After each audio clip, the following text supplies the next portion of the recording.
I'm supposed to, man. Supposed to. I'm in the best of spirits right now. No. You want to get it off your chest?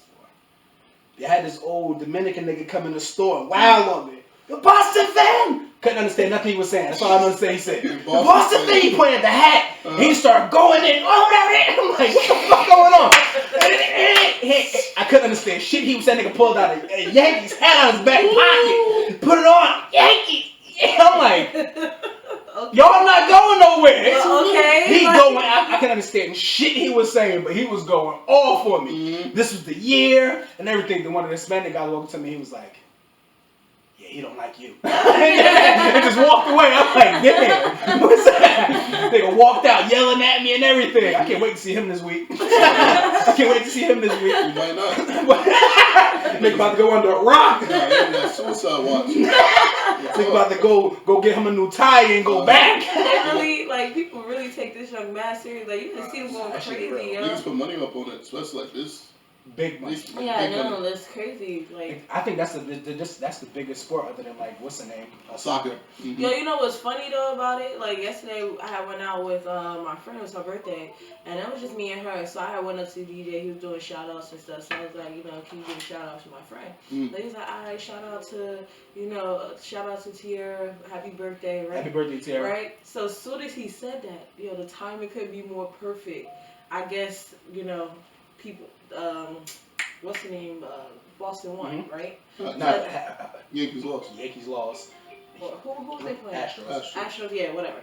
So, they won, right? Mm-hmm. And in that same moment when he gave the shout out, everybody was just like, yeah, clapping. So it made it seem like everybody was cheering for her, right? I was like, Dad, they just took That's the spotlight. Fucked up. They took the thunder, man. They just took your spotlight. But it was funny, yo. We was laughing so hard. That was the funniest thing all night. Like, that was so funny. You better take that as they was talking about her. No, I was like, girl, you see all these people here to celebrate your birthday. She was real. That was funny, but... Was that Wing Spot or something? No, we was at Stagehouse Tavern down in Mountainside.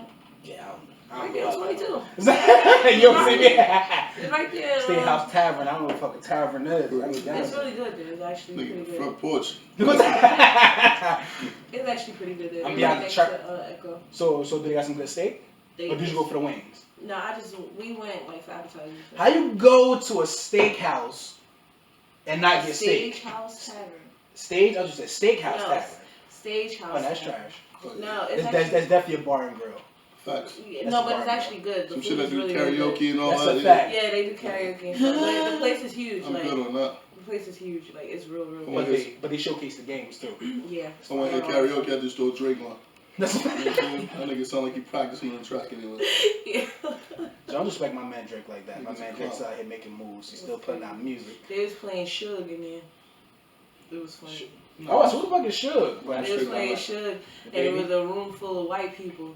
That was the funniest thing ever. They probably loved it too. I was looking at them like, which one of y'all gonna say niggas? I wanted to see if they was gonna they gonna bottom a nigga. Yeah.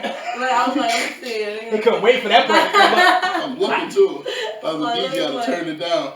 Speaking of music, man, we already led in the episode with that good brother Wale. Oh, for sure. What's his first name? His real name? Oluba Wale. You get me? Some shit like that. Led into it. We spoke up this album, bro. Last episode, we spoke up this album. We said he had an album on the rise, and sure enough, he followed up. He drops his album. Mm-hmm.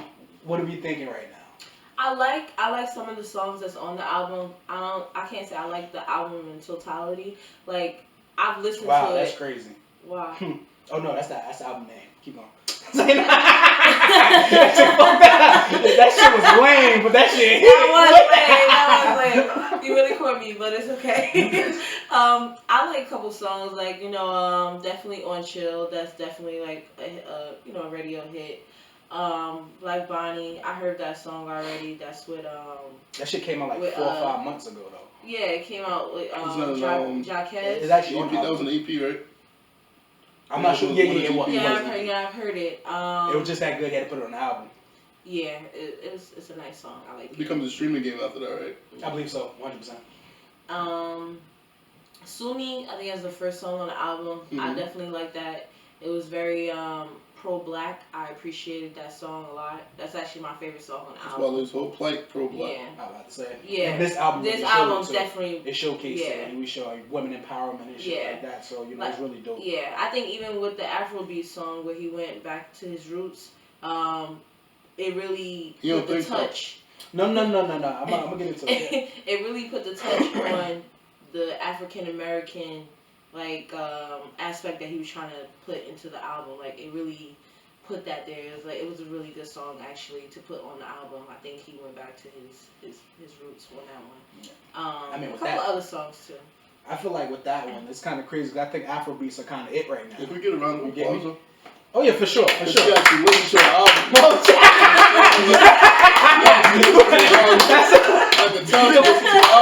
She was ready. She's the first one to speak too. Yes. And it made sense too. I knew Yeah, that's crazy. She ain't go to the first song like, the first song was good and stopped. I liked it. That's good. It's a good look. But to piggyback off that Afrobeat track that he had on, it come across to me as like jumping on a wave because I feel like Afrobeat is kind of in right now, so everybody's kind of following that wave. Now, don't get me wrong, he's African as well as other people, but I think people like Akon and all them been putting out those African sounding songs and stuff like that. But Wale hadn't been that. He's been more so urban and shit like that and putting out more rap songs. You're right, but no, he's right that Wale is just now. I'm not here Wale fan. He about to bring out 8 different songs. He was on this. Like this song, I haven't really listened to all of Wale albums, but I've listened since he put out. I don't know the name of it. What the hell is the name of the album? But either way, I listened to a couple of Wale's albums. I think like three or four of them, and The Gifted. Yeah. Yeah, I think that's the first one I Shine actually listened to. That's the first one I actually listened to. Yeah, even though Shiny had like some.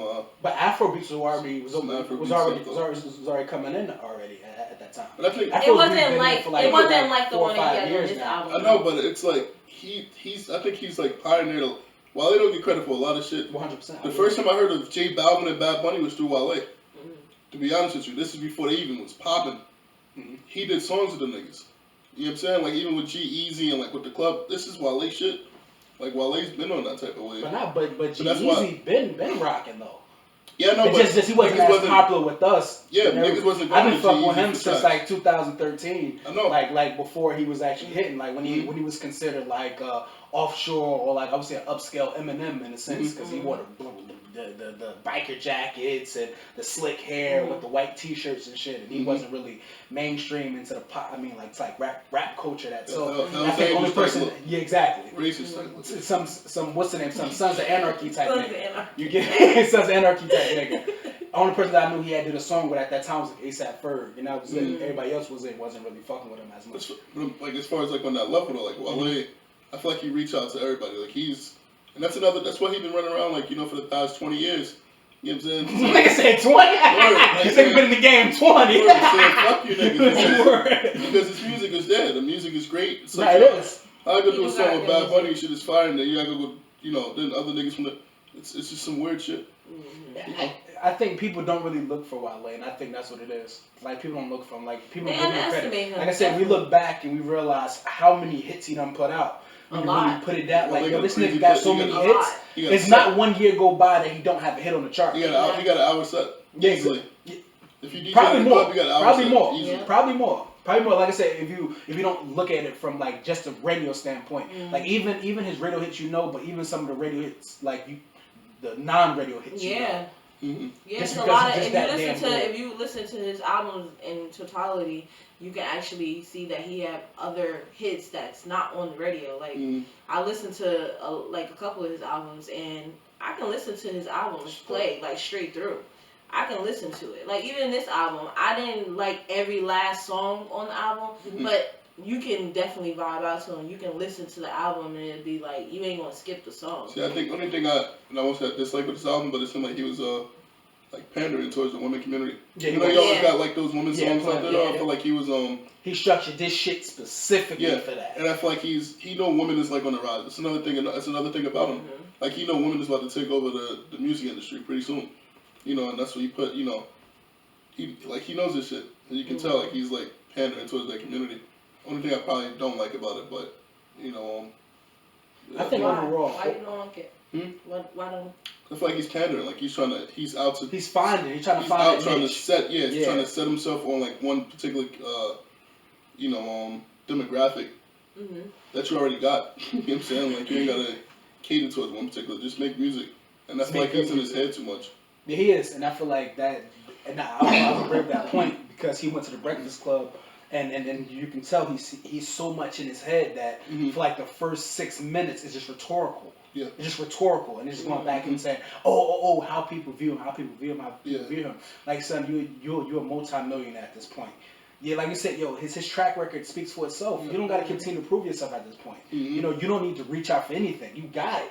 Like, you got it. People actually look. I think the industry respect this. I think no, but I think the industry do. I don't think all the fans do, but I think the industry respect this. See, the industry respects him, but what happens is he feels like, as far as his fan base, like people underestimate him, and that's what I said before. Like a lot of people underestimate Wale. They don't really, like you said, a lot of people don't go looking for him. There's no reason he should have sold 40,000 copies though. I feel that's a low number for Wale. 100%.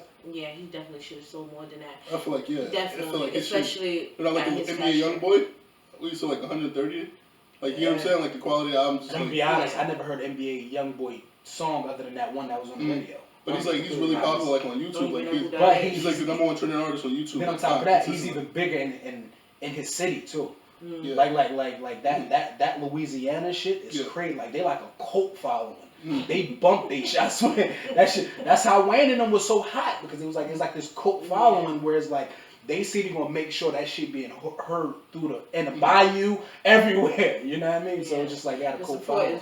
Even though that's a low number, I think it's still a good number for Wale though. 40. I don't think so. I think where he said is probably about like between 60 and 70. I don't think he's that type of artist. I think that he expects to be a certain type of artist. And that's probably why he was saying what he said in the interview. That was like, you may seem like it's rhetorical, but he was saying it because at the end of the day, like that's probably how he really, really feel. Like he feel like he's being underestimated. He got mental depression. The thing is though, when to me you're not looking this up more than 40 when you first track on the album is called Sumi. And he's like supporting just strictly black support, like black power type. You're not reaching towards the other community. Mm-hmm. You don't give a fuck about it. So to me, you're content with the numbers that you're gonna sell. Because you're somewhat pushing those customers away once you play it. So it's like over with. We gonna move out. So then that structure, like this is my core. These like the core fans will bump this. And I love that. I love when Wale talk that shit. He's been talking it for a minute, but I love it. Yeah, and honestly, I don't think he really cared. Like. I think he cares. He cares too much. I think he cares, but at the same time, he don't care for it to reach that group of people. Nah, he do. You think I think he do. I feel like Yep. his actions is one thing, but his thought process is different. Mm-hmm. He'll come out and say, "Oh fuck it," but then he'll come back and say, "Well, I care." And that's what I say. Like he'll go on a rant. He'll go on a rant saying, I don't care. But he goes to Breakfast Club and he's somewhat sobbed. He was sobbing in the Breakfast Club, I feel. Mm-hmm. He just was like, it felt like he was crying to out to people. Like, yo, I'm a person too. I care too. I got mental shit going on with me too. Like, stop talking about me. You know what I mean? Like, because I read that. Like, people in the comments even say, yo, I listen to I read the comments from time to time. Mm-hmm. And I actually respond to people from time to time. You know what I mean? So he's so caught up in his head. Like, he's really caught. I think it's getting worse and worse and worse as the internet gets more powerful. I think he got better doing it though. Like, this is like the only album where you have like no bullshit around Wale. That's true. Like, usually like before like he up in Complex screaming at them niggas, Yeah, he was wild with them niggas. It's always something with this nigga, but I feel like this time around like he was. But I felt like he tried to do that with the Breakfast Club though. I feel like it was a bit watered down. It was a bit watered, but I feel like it was scripted to me personally. I didn't watch that. I feel like it was scripted. So when he come in, he's just on Charlamagne's ass. But then he's like, all right, so we already know how Wale is portrayed. He's as this loving guy, loves females, but he don't have a consistent female. Exactly. But now he got a girlfriend, so people want to know. You know what I mean?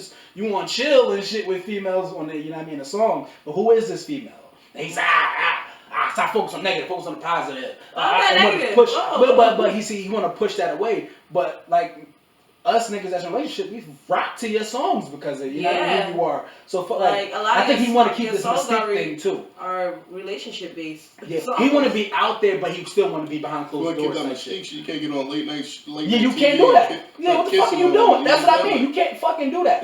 You can't have me in my feelings all night and then I will know what the fuck you going home to, a man or not. And not saying that it matters. Not saying that it matters, but still, like open up a little bit. You can't be this open book, but then certain chapters are locked. You know what I mean? Like, come on, talk to people. I mean, be open to people. That's my only thing when it comes to him. But I think he delivered with this album, though. He delivered. Yeah. Favorite album from Wale? Do I have a favorite album? I think right now, he has consistent bodies of work. What do you rank this one out, though? I rank this one, I probably wouldn't say, out of the albums that I have bumped, and it started with Gifted, I think Shine is probably my best so far. I like Shine. I would have to put Gifted second. Let me get the exact ones. And it's not including his albums before these. I'm not even gonna do that to myself.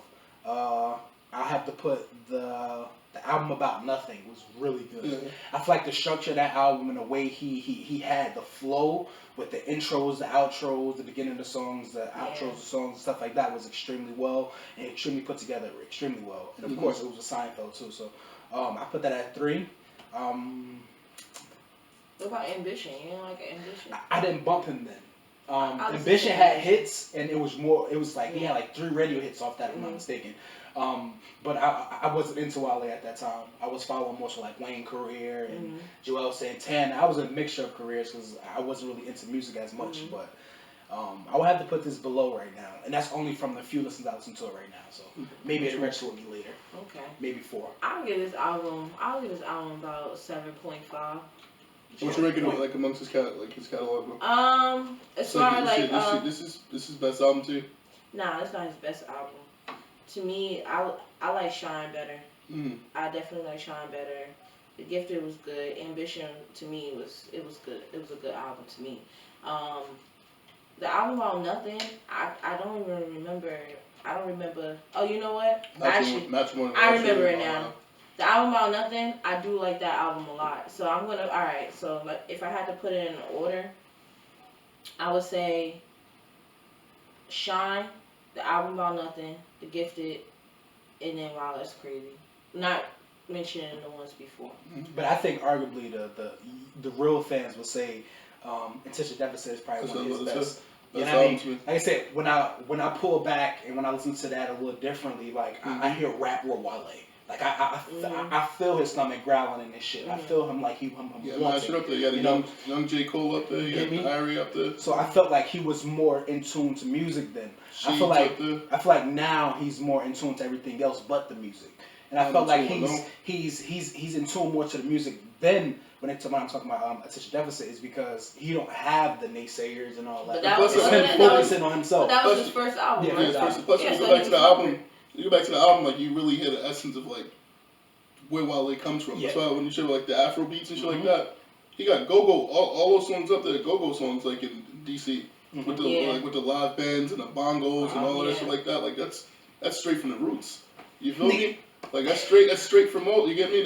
That's type of vibe and that feel straight from over there. I wish you get back. He promised us 82. You never got it. That's what I'm still searching for. But do you think with this Wale we will ever get that? I don't think so. I think he's in that same pocket though. Like if you look at some of the topics he was tackling on 82, the same shit he's talking about now. It's just that type of sound. I don't know if you want to do go-go music anymore. That's what I mean. Like he won't be able to trickle back and then try to tap into that bag. If he do it, it'd be fucking up again. I think for sure.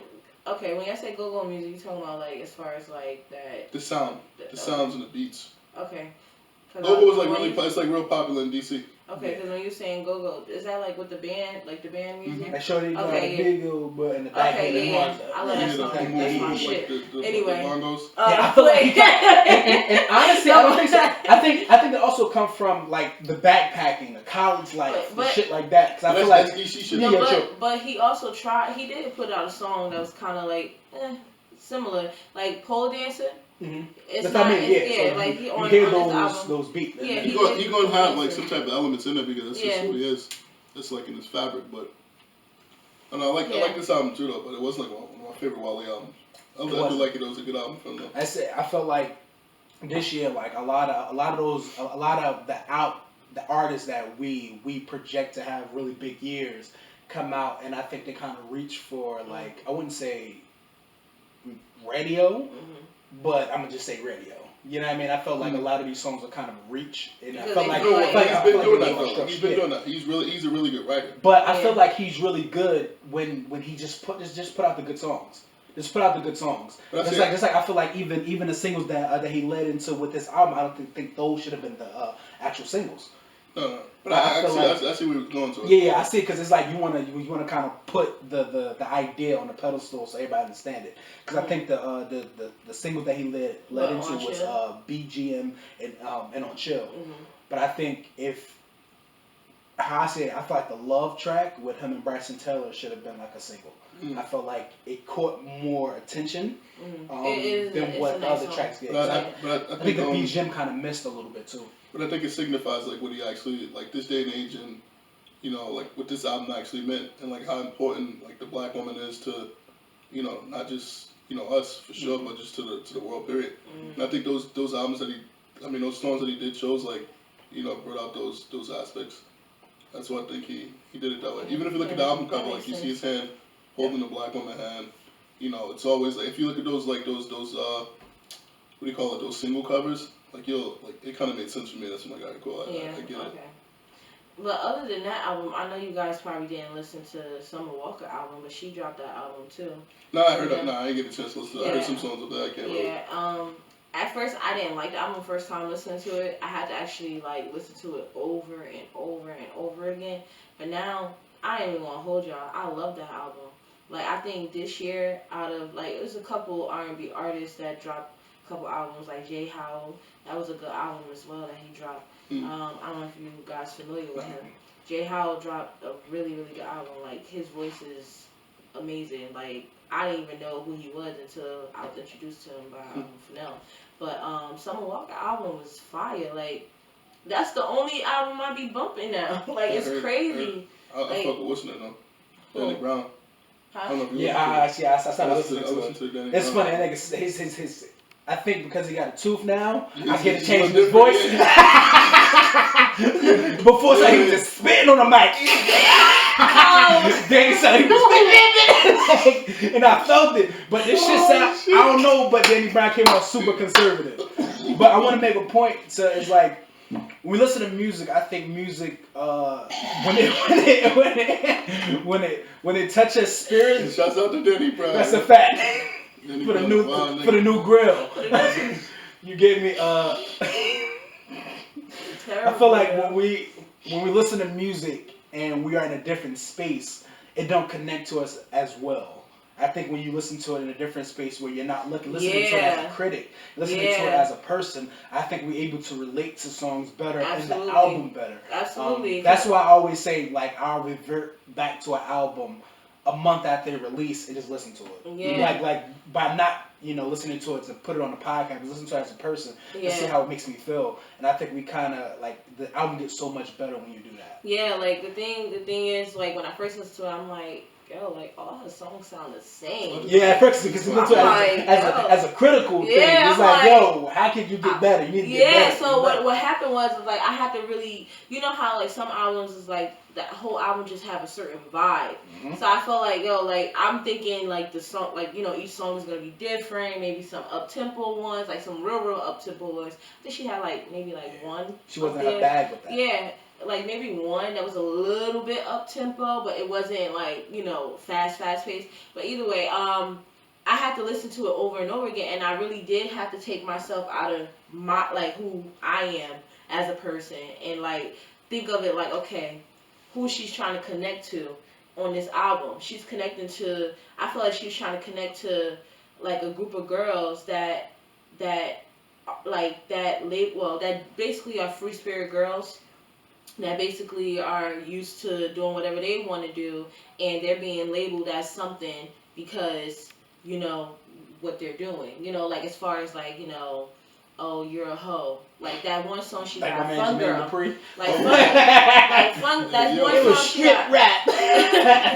Like that, like strip rap, man. the one song she got, "Fun Girl," right? I like that song a lot because it is like that. You know, I know you guys haven't listened to it, but basically she was saying in the song like, you know, I was never supposed to be more than just a homie. I was just basically like, you know, your buddy like that. And you know, you people tell me that I'm like, you can't turn a hoe into a housewife type junk or whatever. Oh, she was a hoe.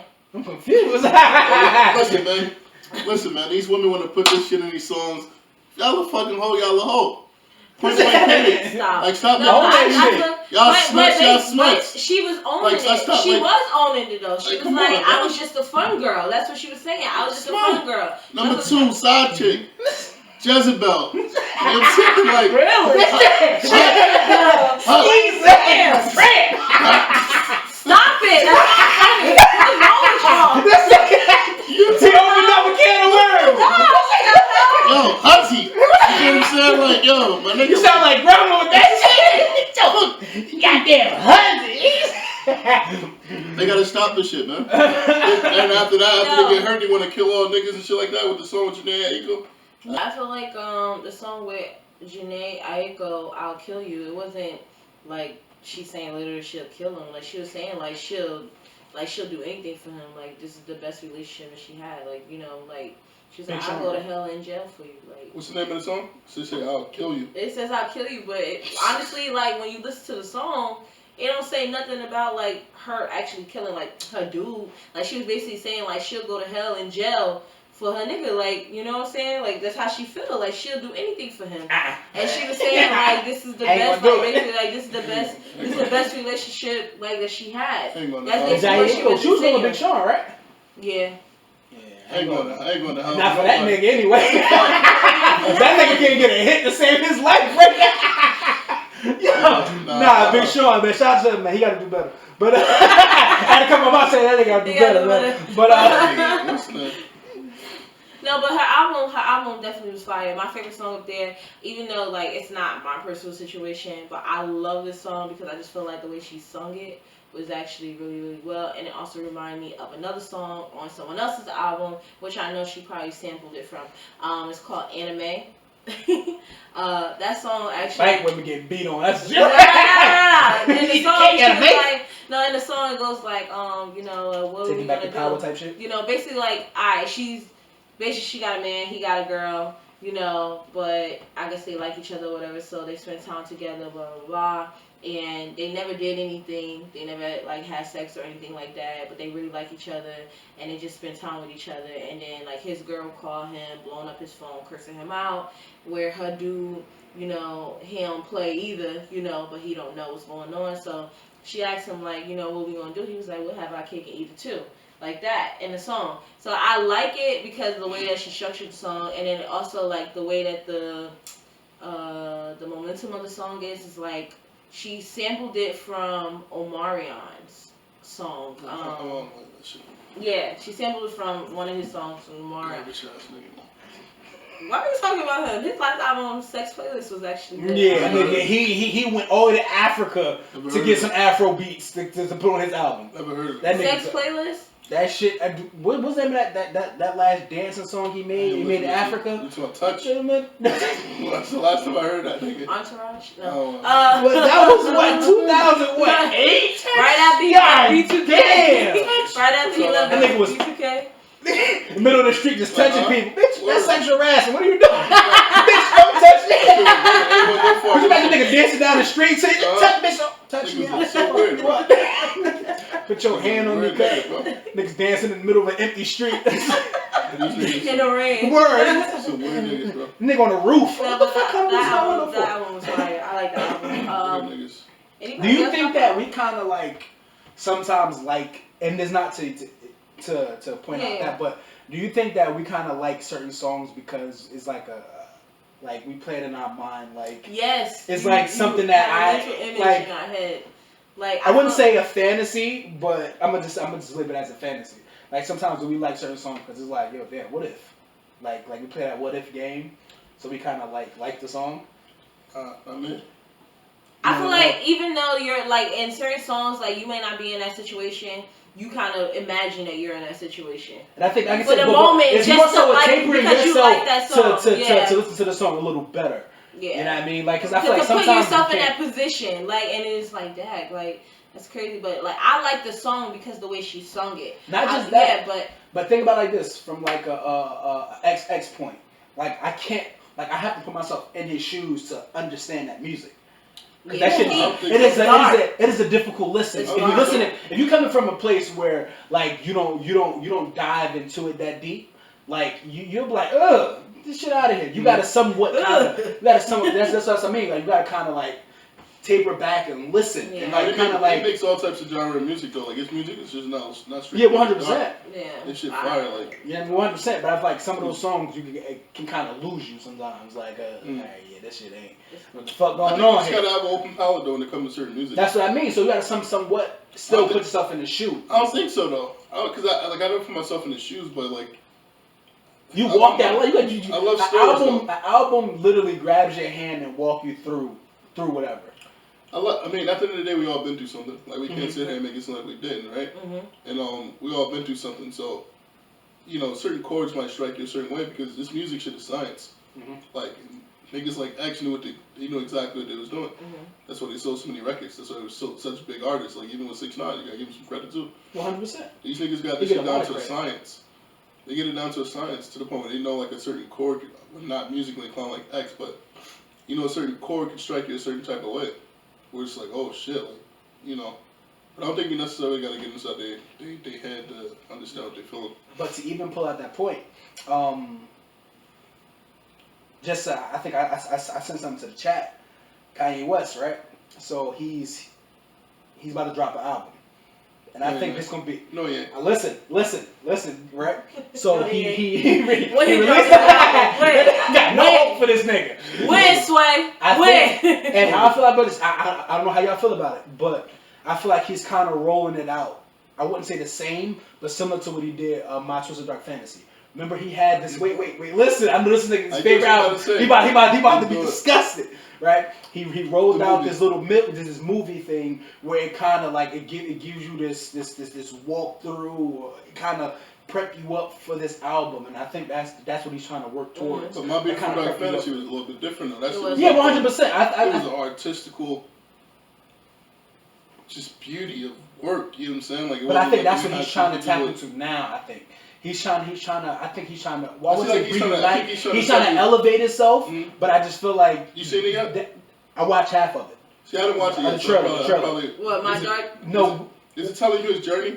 No. So how he got there? Only thing is, it's gonna come out in movies, so nobody has seen it yet. Other than the people who went. I think Chicago the first screening. So what I think is gonna happen is it's gonna be similar to that, but a little longer. Similar to the My Twisted Dark Fantasy little trailer. I think it's gonna be like a movie where it puts you in a mood. It set a mood, and like you said, like he grab your hand and he walking you through this album. And I think that's what would make you appreciate it a lot more. You know, before he would just throw us an album, like, yeah, here you go. You know, Yeezus, just throw us the album, here, take this, and some merch. You know what I mean? But the theatrics behind Yeezus was genius though. But I think this one is too. I think this one will too. On top of Louis Vuitton building and Gucci building and all that shit like that with that message. But I think that's what he's doing for this one. He's prepping it up, and I felt like when he was supposed to release it, he noticed like, yeah, this, like I'm gonna do all this promo after the album is already out. I think he already knew the shit, but I think he like did it on purpose. Did it on purpose, so it's a marketing scheme. Just fucking with our damn mental. Since we talking about him, nigga B lost his hair. That's why he got that motherfucking hat on. Kanye stressing him. He got patches under there. Nigga bald. He had to prove to the people it ain't bald. No, but since we're talking about him, let's talk about the clip with him and Kim Kardashian. How he feel about his wife posting sexy pictures on. That's exactly how. Kanye just have fun. That's exactly how I end the argument now. Okay, you right. Okay, oh sure, yeah, right. You see the way he got up? He like, I'm about to go cheap. that nigga too big of an artist. He can't. You can't risk that. That nigga jumped up, say, yeah, you right. Okay, all right, no problem. And just left. I'm like, yo, this nigga funny. Watch when this camera go off. I don't think Kanye is that confrontational. I'm joking. I really think that Kanye, like, I think when you're that big, Like, in the sense that every move you make, I don't think arguments are the same.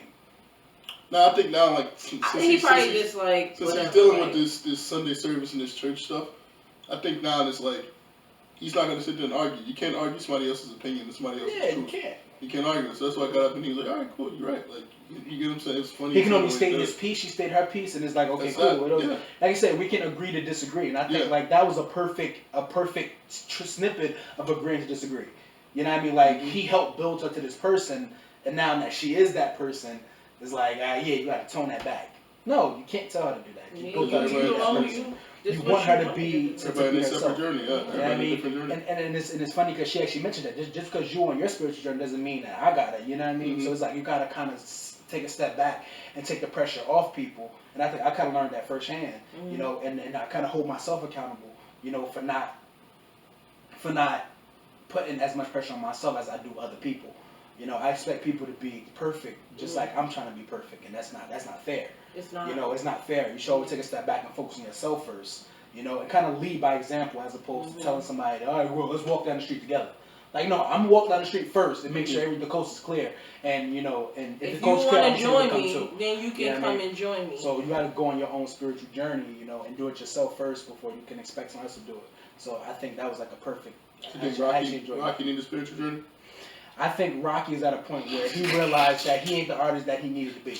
I think he realized that like his time in music is ticking now. So that's why he's sex addict. That's why he. That shit ain't make no sense. I'm being complete. That nigga said he was a sex addict in junior high. He didn't even have sex yet, but he was a sex addict. That nigga was a horny dog. What are you watching mad porn? He said I was jerking off. I ain't had sperm. What? That's not a sex. You know what a sex addict is? Somebody who cannot literally fathom not having sex. Motherfucker. That means like your shorty is getting that work 4 times a day. Like I think he get easily. I'm scared to say. I'm gonna be honest. I feel like I have never seen Rocky with a female. I have never seen Rocky with a female. I did, but it's like it's never like except for Rihanna. No, I have no. That's industry shit. He probably smashed, but I said that was industry shit though. That wasn't a relationship. It was fucking. Chanel Iman. That was his girlfriend. Who? Chanel Iman. I don't know who she is. I carry on. She a model. Huh? She was a model. So I feel like when it comes to him, it's like it's weird. Cause like I said, they fucked, and he was sprung off that puss too. He was talking all Kanye, like get your ass out of here. Like cool. Like I loved her. Rocky as artist. That put something in that. That shit probably tight. She let a lot of niggas fuck though. Huh? But as I'm saying, that's industry shit. That's regular shit. Like how many niggas don't fuck? That's regular shit in the industry, bro. That's crazy. That's regular. How many people done smash Riri? I can guarantee you, we don't know all the people, but a ton of niggas done smash Riri. She let the nigga from Titanic. Well, we don't know about that. We ain't gonna talk shit about Beyonce. Yeah. Ain't nobody fuck up Jay-Z. Ain't nobody hit that but Jay-Z. I guarantee a lot of niggas ain't fucking like they fuck Rihanna. That's a fact. That's a fact. Y'all think so? That's absolutely 100%. I don't think so. She's from fucking Texas. She's from Texas. And you think she run around letting white niggas pound all on her like Riri do? Fuck no. And on top of that, Jay-Z got to her pretty early too. Yeah, he did. He got to her really early. He did. Really early. But he seen the potential in that. But you don't think like she like ever? Well, she probably. I mean, beforehand, probably. It's like a few people in this world that can make shit stop, and Beyonce's one of those people. Yes. World stop. Like, carry on. Literally, everybody was like, "What? What's going on?" Like real talk, like she's this type of figure. Look at the way she carry herself. Yeah. Look at the attitude. She do carry herself. You think she gives a fuck about like? Yo, she's a sex symbol without having to do all extra shit. The crazy part is though, it's like certain women don't just give a fuck about fucking other niggas. Like they can be cool with themselves and not fuck at all. What about Nicki Minaj though? Nah, she definitely fucked Quavo. I believe so. You think she fucked Quavo? Word. I believe so. I don't think she fucked that many niggas in the I don't think so. No, not really. I don't think Nicki is as nasty as her music is. Yeah, nah, for sure. You can tell. You can tell she's super conservative. She like the type that'd be like, yeah, I don't like fucking today. Type shit. You like what? Fuck you. What? Like, nigga, you ain't talking enough today. Word. Like, nah, she too busy. Like, yeah, I don't feel like she had this. Yeah, she's a sex symbol though. I remember when he had like people like Megan Good and all them. They said they was fucking everybody. Everybody's running through them. That bitch. Then she saved herself. Holly Got Berry. married. She saved herself after about 30 days. Holly Berry's fucking for real, nigga. Fucking on movie screens for sure. Them shit was real scene. Audition tapes. What was that nigga name? Monster Ball. Yeah. Monster Balls. Real. Really? That shit. What's that nigga? What was his name? I forget that nigga. Billy Bob Thornton? Yeah. Really? I think that scene was real. That shit was real. 100%. That shit hurt me though. Sitting there watching it, especially what that movie was about. Sitting there watching a white man, trailer trash ass nigga. He was whooping her shit too. That's a fact. Beating They her was shit really down. having sex. Yeah, go back and watch it. Yeah. What's the name of it? Monster Ball. I don't even know. I don't want to watch that. That was P. Diddy in it. It's a good story. He was beating her shit down. I'm like, God, he was. Some was off rhythm and everything. That was making me mad though. He was going to work. Like you could tell. Like yeah, I'm in this. Like how do you go from all right, cool, y'all about to have sex for this role and shit like that, so you actually fucking. I think behind the scenes, like sometimes people can't fake it. Sometimes that shit ain't like some. Nah, you can fake. Bro, I believe that a lot of times. Halle Berry though, she couldn't fake it. Bro, both of them. But still, that was early. That was early though. They great. You know what it was? They great actors. Both of them. Which is, you know what?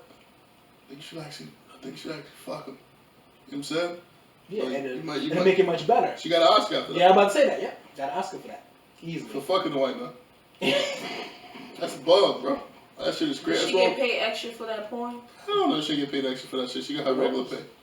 I think they be fucking on TV shows too.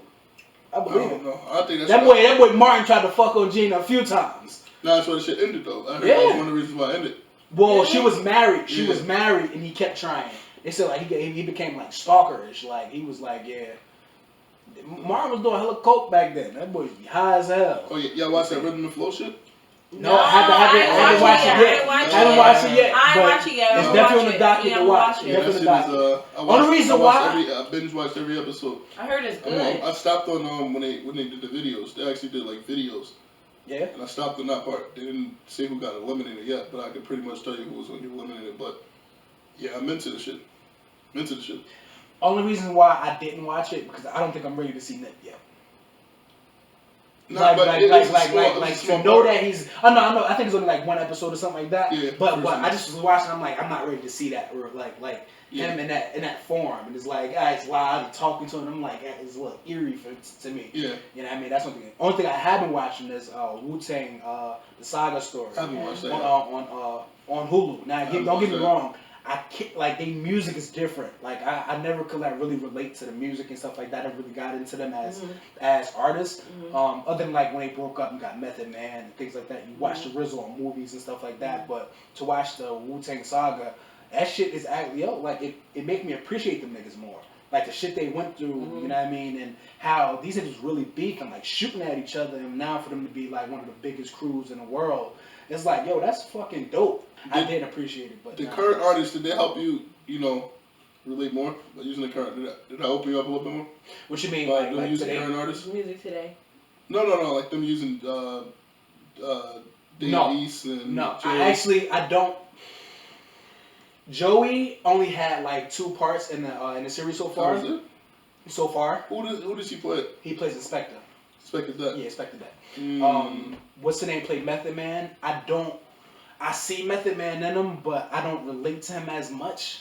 I think because I know more about Method Man than I know about any other characters. Okay. But the head character who played RZA, Bobby, he's a fucking great actor, and I like he embodied that old 80s shit, like early 90s shit. Like he embodied it, the way he walk, how he talk, like the hand movements, like like back in the day, you talk to old head, they put their arms like, you know what I mean, like so it's really dope, and I like how they carry themselves throughout the series, and they don't really break character, so it's really fucking dope. I actually like. How many episodes is it? So it's called Woo Wednesdays. So they came out, they release every Wednesday, they release a new episode. That's kind of like the Rhythm and Flow thing? Yeah, exactly. Because they don't want to put whole seasons out no more. Because then you get through it and that's it. It's weird that they can do that shit on Netflix though. Netflix that is crazy that they I was gonna watch every single thing, but that shit stopped. I said, I actually don't like that shit now. Because we were so used to just being able to go and be done. And she was like,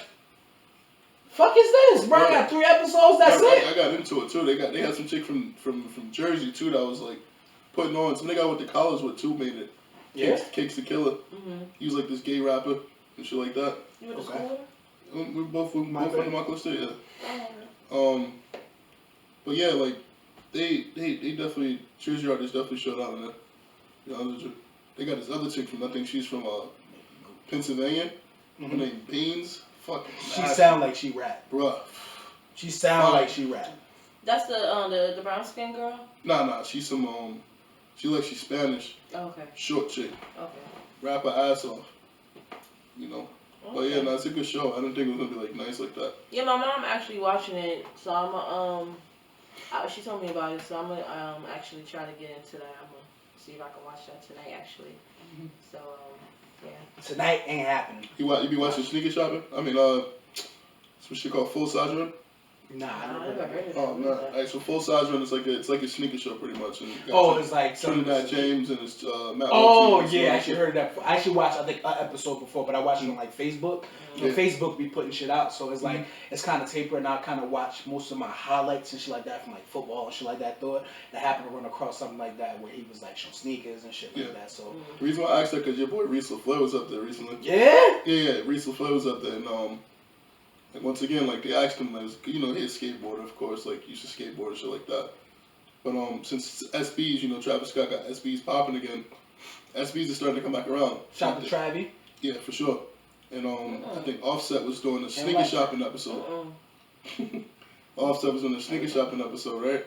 And Offset was like, yeah, came here, cop nothing but SBs and Jordans.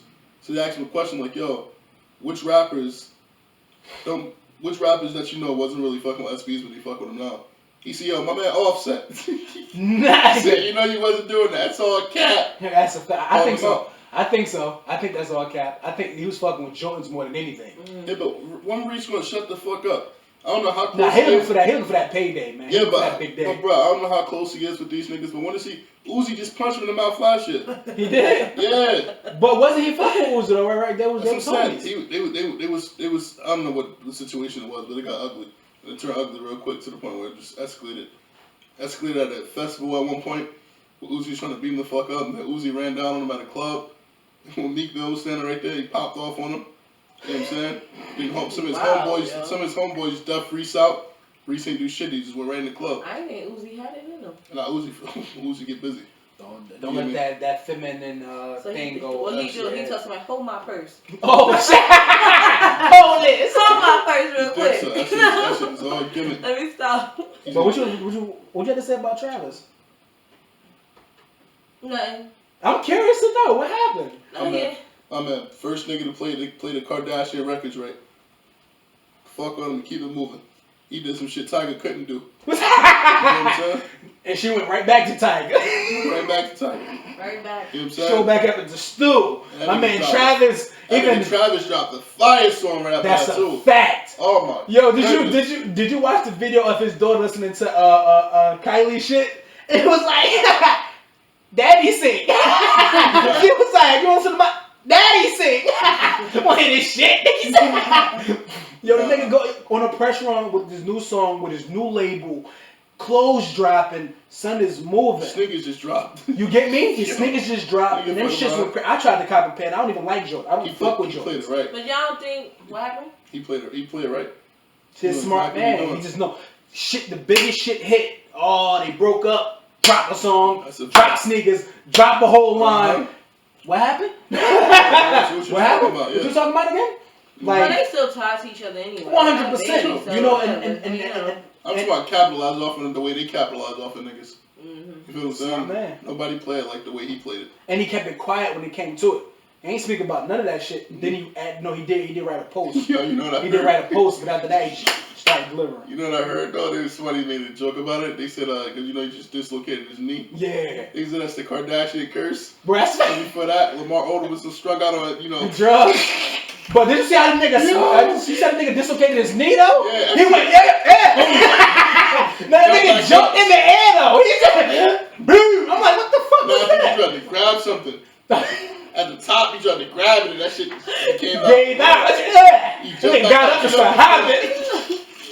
Yo, Kept shit quiet and kept moving. Like Coke helped him out. That's a fact. He do a lot of that shit. He learned that from Cuddy though. Yeah, learned that from Cuddy. You about to drag my brother into that shit. Learned that shit from Nah, Cuddy. he definitely on it. I'm I sorry, learned that shit from Chris. That nigga Cuddy They laid all back in with a it motherfucking together. car. Yo, I ain't gonna lie. Jumped in the car. When you was going back, when you were saying, oh, give me a little bit. The world can get like hit. Somebody you were saying like you want to get into somebody's mentality when you listen to music. Yeah. I seen this. He'll clip. put you on the road somewhere strung out. I seen this clip recently of Kid Cudi dancing to it was a damn what is it? It's this MGMT's song. He was dancing to it's called Electric Something. And that shit made me want to do acid. He was up there. He's feeling that shit. He was getting It don't make sense. Like, how the fuck did he feel that so much? I seen a tweet, right? Seth Rogen said, yo, next time you get into one of your zones, put me down. Like, That's what he need that. I want to be part of that. I want to be next time you take a trip. Yo, I don't understand like how them niggas appreciate like people like Seth Rogen and then what's the other guy name? Jonah Hill and stuff like that. Them niggas love rap culture, bro. They love Kanye and Kid Cudi and these people. They don't fuck with the new rap, but they fucking love those artists and like and they vocalize it any chance they get. Yo, we're gonna pick a day to get Cudi his flowers, yo. Oh no, you Cudi's definitely that nigga. shit. Cudi's that nigga. That nigga said everything else is obsolete. We ain't on that shit no more. Fuck it. Like yeah. You know what I mean? I can't wait till Cudi drop, boy. That's what I'm waiting for. That's what I'm waiting for. You think that's coming? I got a confession to make though. Oh shit, About Kid Cudi. What's up? Yo, I ain't even gonna lie. The last song I heard from him was Day and Night. I ain't even gonna. D, where you going? D, where you going? I swear to God, that was the last song I heard from Kid Cudi, bro. D, where you go? You coming back? Welcome y'all, this is the Hustle Crew Podcast. It's your boy Rob. That is your girl, Chrissy. Your boy D got the fuck up out of here. Did y'all hear what she just said? Oh my goodness. Please, get up out of here. What's up with her? That was the last song I heard of Kid Cudi. Actually, that shit was on Midnight Club. That's what she was. She didn't even listen to the whole song. She said she was on Midnight Club. That's a fact. No, what was the other song he put out after that? He got a lot of songs after No, that. like right after Day and Night. It was another. Wizard. It was That another. album Hit. was fire too. It was another hit that he had put out. He got a lot of songs after that. Right when he Pursuit of dropped Day Happiness, and you talking Night. about? Pursuit of Happiness? Probably. Yeah, I'm on Pursuit the of Happiness. pursuit Yeah, that of- one. Actually, that's the last song I heard from him. It's Day and Night. That shit was like 03. God damn, that shit was on Midnight Club. That was the last one. That was on Midnight. That should be the song for Midnight Club. Yeah. I'm tripping. I'm Nah, sorry, Kid but Cudi- I haven't listened to nothing Kid Cudi dropped Kid ever. Cudi, Like jeez. I couldn't appreciate Kid Cudi until I stepped into Kanye's world. I'm gonna be completely He honest. tell you that nigga, bro. No, what happened? What was the name of the album? Was it Wizard? The Fire album? Nah, What's that the name was Now I gotta listen to him. I feel bad. I don't know the name of it. Whatever the name was. I remember me and D went to Best Buy to cop this album. I think that and Nothing Jesus was probably the last album that. Damn, what was the song? Did I know the forgot the album? name of that. And we went and caught that album. We bumped that album like every time we got in the car. We bumped that shit from start to finish, start to finish. That's a dope ass fucking album. Call your man getting busy. I'm gonna post this on That nigga was getting busy. that man free. He about to He shit came out. out the back. Yo, for sure. Yo, she need to be educated on Cudi, yo. That's a fact. We need to have a Cudi. Yo, we about to have you with some Yeah, rap. Cudi Yeah, is it. for real. Yo, she ball. They make beautiful music, man. I feel like there's only a few people in life, and I think that we have experience that makes music so great and make music worth it. And that have to be like people like Pharrell, you get me, Kanye, you get me, Kanye West. I'm even go to say like Mos Def, you know what I mean? These type of people like make you appreciate music, like appreciate music. I just listen to it, but when you listen to these people, like this is so fucking great. Nah, gimmicky. You get me? It's Like, so you great. gimmick It's to pure, it. and it's Pure. pure. If you listen to a motherfucker like me personally, I select What the about Jay? artist. No. Jay's a great rapper. Jay's a great rapper, but I'm saying like somebody that can take you Musically into this inclined, yeah. world. Like you listen to but like on day to day, I'll select one artist to listen to. Like I listen to Pharrell. Although he's not a rapper or a singer, he's like a producer. He's an artist. I'm gonna say he's more of an artist, and he takes you into this fucking world, and everything he's on, he brings it to fucking life. Yeah. Like he got so many hit songs with so many fucking big artists. He do. And I'm like from Snoop Dogg to Jay-Z to even Lil Wayne. Not saying that song was a hit song, bring them into but his world, you get me. He and it's them like into his world. and the song flourished. Like Yeah, I know.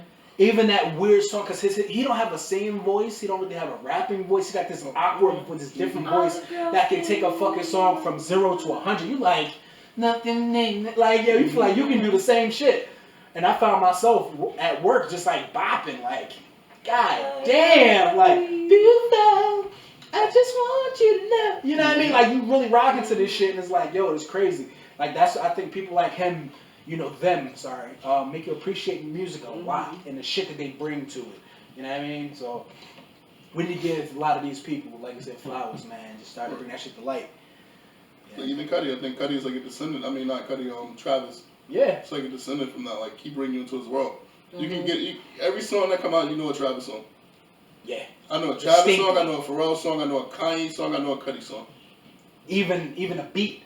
You hear a beat, you like, oh nah, that's definitely Pharrell. You know what I'm saying? Like, God damn, you hear that? That signature, that boom, boom, boom, and then he drop, yo. And you got Swiss, who's just intricate.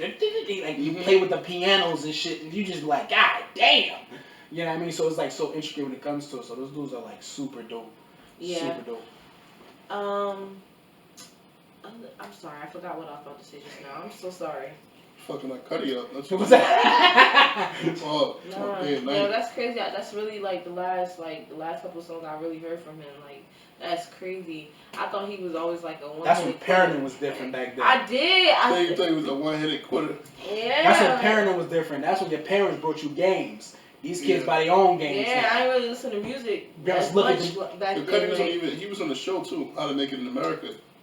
He was on Need for Speed too. Yes, I mean, He was in a lot of shit. That's what Like, it was. he played in a lot of shit. Like even. Oh, that's acted. crazy.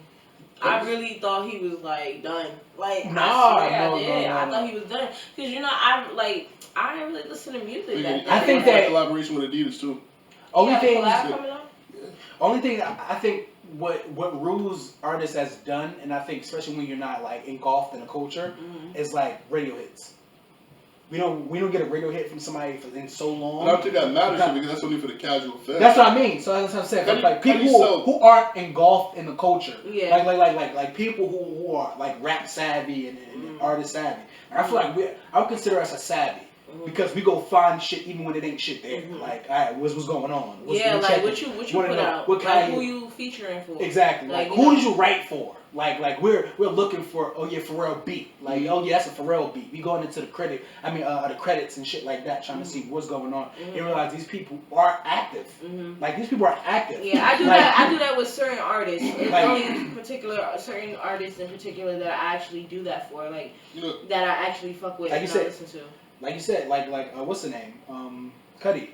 He's been on Travis album, every album that Travis gonna put out. Yeah. And so we're from a fashion. So he's asking. Exactly. He's like, yo, if you're cutting that on, I'm not dropping this shit. Literally said it. Like, I'm not dropping it. You know what's crazy though? Like Travis, Cudi sells more than Meek. Until this recent Meek though, like he got this push.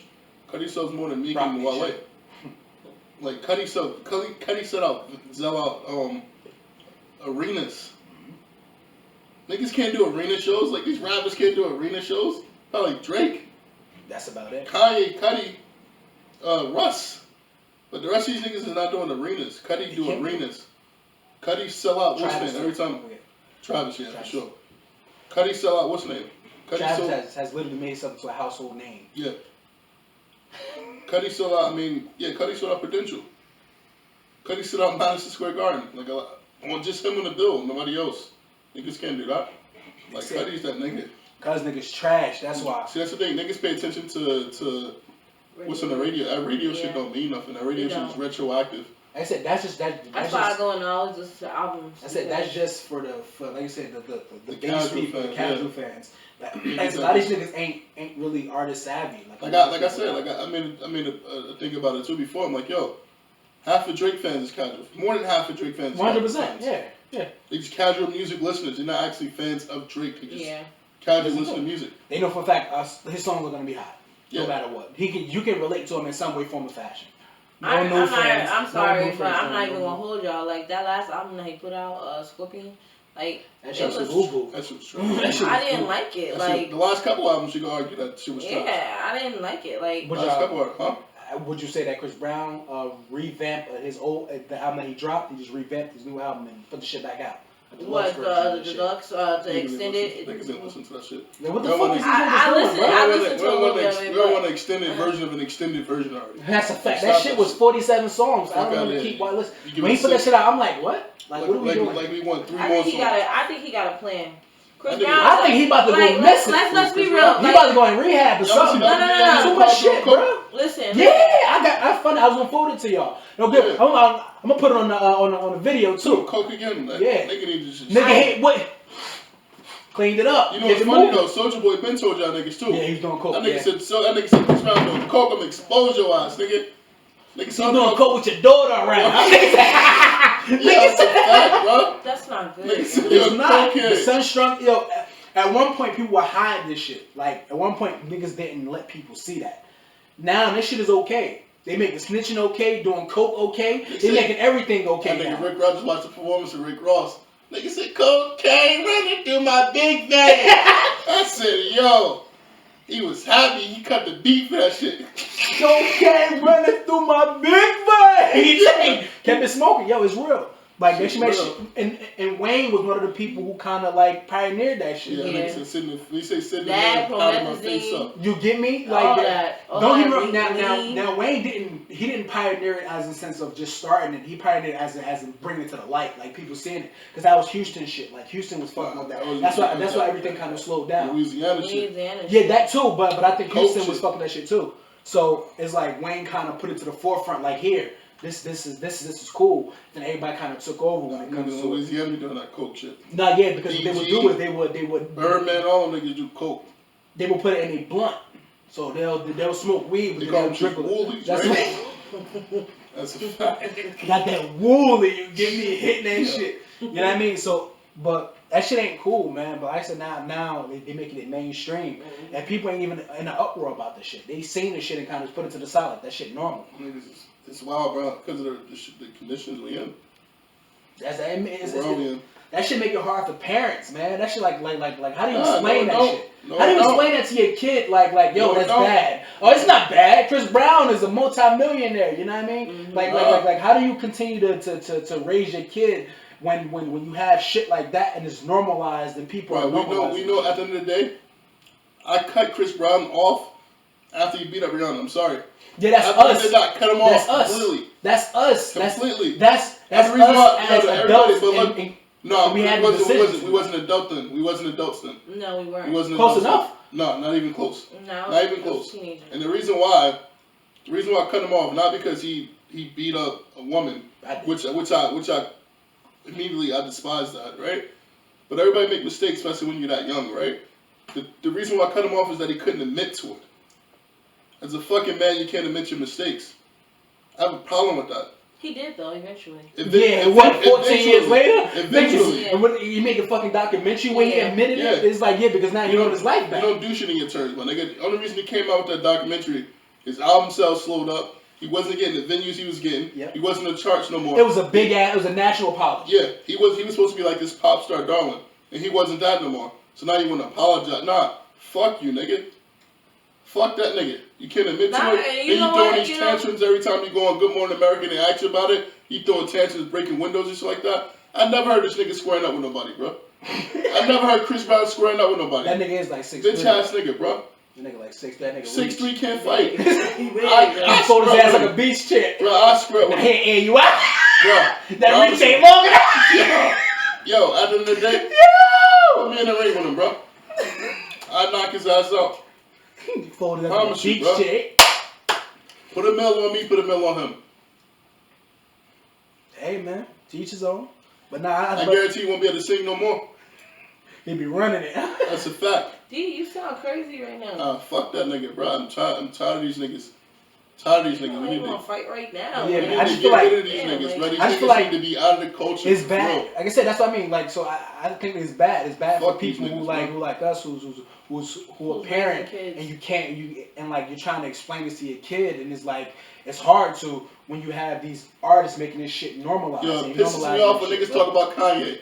Wearing a fucking MAGA hat. This nigga snorting coke every chance he get. That's what I mean. In the club, beating on women every chance he get. So harassing women every chance he get. Niggas gonna talk about Kanye. That's what I'm saying. Fuck so out it's here, like man. it's like okay. Fuck wrong with these niggas, bro. We normalize the drug use. We normalize when people do promethazine and codeine and shit like that and cocaine. They got mad a nigga put a MAGA hat on, bro. Yeah, the nigga that a political affiliation niggas is different. Let me tell you Niggas something. is sick, bro. It's different. How the fuck you get mad a nigga put a MAGA hat on? This nigga beating up bitches. Let me tell you Come on, something. bro. Knocking bitches every chance he gets. Let me tell you Yo, something. I feel like the only reason why people are doing things the way that they're doing it now, and they're focused on Kanye wearing a MAGA hat, rather than focused on the drug use from these artists that are big artists. Okay, the only reason why they're doing that is because it's a trend. People follow trends. And that's the thing. Everybody want to talk about racism. Everybody want to like piggyback on Donald Trump because they know, oh, that's a big controversy that's going on. No, let's look at the bigger picture. You got artists out here that's out here really doing drugs. They're admitting to them doing drugs in these songs, on videos, like doing all this stuff. And at the end of the day, no one's saying anything about it. Think about it. Niggas they got the right to do whatever the fuck they want to do. If they want to do drugs, they can do it. When you glorify shit, that's when it becomes a problem. Exactly. And there's kids that's watching you. There's kids that's listening to your stuff. That's why I respect Future. Nigga wasn't doing lean no more. Nigga Future probably been clean for about 30 years now. But he still promote that shit like he in the field. You feel what I'm saying? He still promote like he in the field.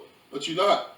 That's when it's a problem. Because you feeding these kids bullshit. That's how I see it.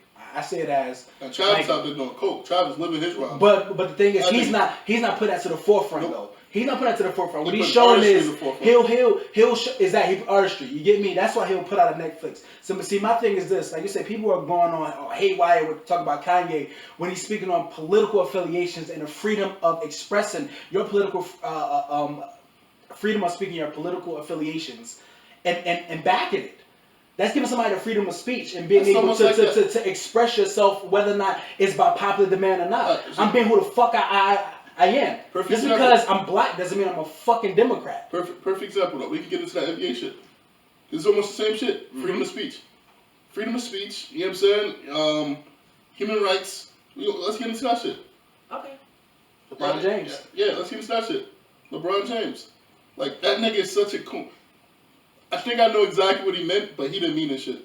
He didn't mean it like, like in black, like in America, right? Black people, when we go through our problems, we go through our shit alone. Mm-hmm. Nobody in the world is coming to protect us, coming to help us, coming to do anything. We gotta deal with that shit on our own, right? Niggas sit there and watch. Whatever's China going through right now, they asked LeBron a question about that. LeBron pretty much said, every battle can't be fought by everybody. You know what I'm saying? Pretty much saying he don't give a fuck what's going on in China. Yep. That nigga still gonna get his shoes manufactured for 2 cents a shoe. You know what I'm saying? He don't give a fuck about what's going on. I know he didn't mean it like that though. He's a fucking coon. He just cared about his business. He cared about the NBA business.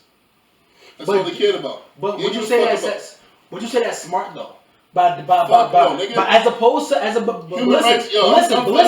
No. I'm for human rights too. But the realization is right like this. Now, what if you'd have went into depth about it? Oh, they shouldn't be doing that. He didn't have to speak on it. Period. But my thing is this: don't fucking speak on it. What he did was, and I think it's fair because when it comes to black issues, he's speaking on them shits. He's wearing shirts to actually promote that black shit. Because it doesn't affect his brand. I feel like the best thing was to disassociate himself with that shit. No, it doesn't affect his money and it doesn't affect anything. That's why you can promote the black. It's not a battle that, and I think it's good that he just took himself and was like, look, these battles ain't meant to be fought. I'm not gonna put myself in that. He shouldn't have said shit. Period. He shouldn't have said nothing. Period. All right, so let's think about it like this: if you were in, let's let niggas know what we talking about. So what's his name? Daryl Morey. Mm-hmm. Which is a general manager of the Houston Rockets, right? He retweeted a tweet that somebody put. And they said, support the protesters in Hong Kong. Pretty much they protesting. I didn't know there was what's the name of the country I'm looking for? I mean, what's the name of they don't have a democracy like we do. They have like a dictatorship. What, you know, North where Korea? people China. China? Yes, I didn't even know this shit. Yeah, but the government is controlling, you know, and oppressing people to the point where, you know, human rights are being, you know, overtaken every day. Like niggas don't have human rights. You don't have the freedom of speech like we do in this country. They don't have the we can pretty much do whatever we want to do in this country. They don't have that over there. You know.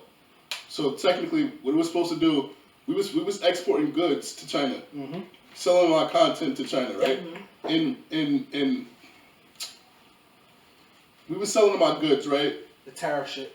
No, not even that. Just our content and the way we do things. That's what it started, to open up their minds. To open up their minds and let them see, like, all right, cool, like everybody can have, it can be freedom for everybody. But after a while of them buying so many goods and whistling, they became a power player. So whereas, you know, we became reliant on them buying shit from us. That's why we, you know, whenever you hear about the United States going up against China, it's a big deal. A lot of our shit get manufactured over there. A lot of shit, we do a lot of business together. We do a lot of business. A lot comes from there. So the NBA, which is a private company, they do a lot of business in China as well. You know, so with him retweeting that, he didn't speak on it about how he felt. He just retweeted something. So with him doing that, NBA lost billions instantly because of that. So they wanted these big figures to get up and speak on it.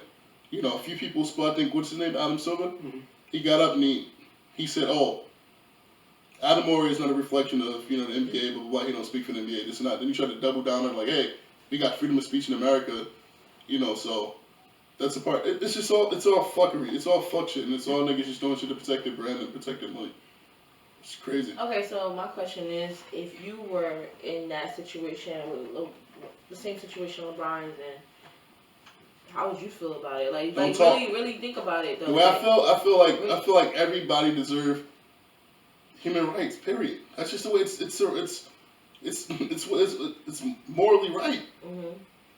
It's morally right. Period. I think everybody deserves human rights, bro. Like that's like what are we talking about? I think human rights versus business. Like come on, like I think morals have been kind of separated, and I think it's kind of sad because when it comes to governmenting or whatever how you want to put it, but I think that moral part has been taken away anyway. Like they don't give a fuck about morals or what's right, because what's right is that all of that as people should have fucking healthcare and be able to live as one and free. But these motherfuckers they want it away. They don't fuck about morals. We don't give a fuck because yeah, but don't speak on one incident. Don't speak on injustice in America. Niggas like you all about injustices. Doing this injustice going on in a different country. So you mean be consistent? You mean be consistent? Yeah. Be consistent. Okay, I get you. Because now I'm feeling some type of way as a black man about you speaking on injustice that goes on in the black communities. I'm feeling some type of way about it now. Now I'm feeling like you pandering towards us to buy more of your fucking sneakers. It's sick shit out there. It's sick, and niggas constantly show you who they are. Don't fucking speak up on the topic. Don't talk. Shut your fucking mouth and dribble. You heard what that coach told you, nigga? Shut up and dribble. Stop fucking talking, bro. Man. Stop talking. More than I think people. Shut up and dribble. Especially when it's dealing with some shit like that. Nigga gonna say, "Oh, I feel like Daryl Morey was uneducated." Fuck you mean uneducated? Injustices are going on, bro. You don't gotta be that educated to see what the fuck is going on. Sure don't. Fuck are you talking about? Like, LeBron, shut the fuck. I'm done with that nigga. And his sneakers coming out as trash. Fucking is trash, bro. Fuck is just like, come on, bro. That's not gonna make. He had to get it off his chest. Hey man. Hey man. Like get it off his chest. I feel like when it comes to it, you know what I mean. I just feel like it's a touchy situation. It's a touchy topic, and it always will be. But when are we gonna touch it though? That's the question. Like, why? You know, I understand like a lot of topics are real touchy, but it's like, when is the perfect time to really touch it? Like, to really get into those kind of topics. Like, a lot of people try. There's no perfect. They won't hesitate to show you what's going on in Israel.